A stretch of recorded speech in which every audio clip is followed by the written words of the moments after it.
ஒரு எல்லாருக்கும் ஒரு பிடித்த படமாக இருக்கும். நான் எப்பயுமே வந்து என்னுடைய சினிமா அப்படின்றது வந்து ஒரு சினிமாவை மட்டும் பார்க்கல, வெறும் என்டர்டைன்மெண்ட்டாக மட்டும் இருக்கணும்னு நான் விரும்பலை. நான் அந்த என்டர்டைன்மெண்ட்டை மீறி இந்த சமூகத்துக்கு நம்மளால் என்ன கொடுத்துட முடியும் அப்படின்றது தான் என்னுடைய வந்து பெரிய வாண்டிங்காக இருந்தது. இந்த சமூகம் என்னை வந்து ப்ரொடியூஸ் பண்ணியிருக்கு, இந்த சமூகத்துலேருந்து எனக்கு நிறைய கிடைச்சிருக்கு.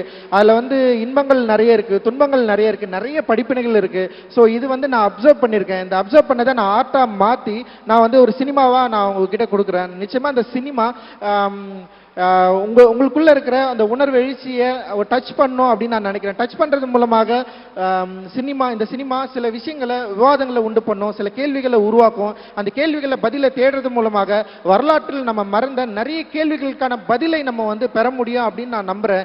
அதுதான் என்னுடைய சினிமாவா நம்புறேன், அதுதான் என்னோட ஸ்ட்ரென்த்தா நம்புறேன். ஏன்னா என்னுடைய பாலிடிக்ஸ் தான் நான், அது இல்லைன்னா நான் கிடையாது, அது இல்லைன்னா நான் இங்க கிடையாது.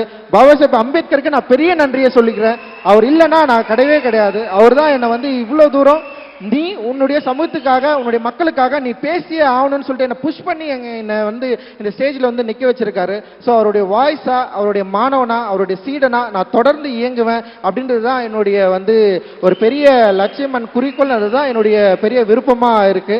இந்த நேரத்தில் நான் வந்து எல்லாருக்குமே நன்றியை தெரிவிச்சுக்கிறேன். அண்டு என் அம்மாவுக்கு ரொம்ப நன்றி. என் அம்மா வந்து எப்படி என்னை பார்க்குறாங்கன்னு கூட எனக்கு தெரியாது. ஏன்னா அவங்களுக்கு சின்ன வயசில் அவங்க ரொம்ப கொஞ்சம் ஒரு பையனாக நான் இருந்தேன். அதுக்கப்புறம் வந்து இப்போ அவங்க எப்படி என்னை பார்க்குறாங்கன்னு தெரியாது. பட் அவங்க விட்டு விலகி நான் ரொம்ப தூரம் வந்துட்டேன்.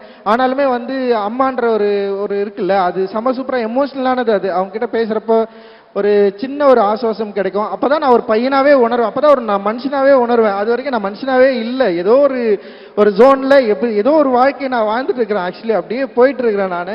அண்ட் வந்து அது அம்மா கிட்ட பேசுகிறப்போ நான் ஒரு சின்ன பையனா, ஒரு பிள்ளையா அப்படி வந்து அம்மா கிட்ட இருக்கிறேன். எங்கள் அம்மா ஆடுறாங்க. அதாவதுமா செய்திகளை உடனுக்குடன் தெரிந்து கொள்ள உடனே சப்ஸ்கிரைப் பண்ணுங்க.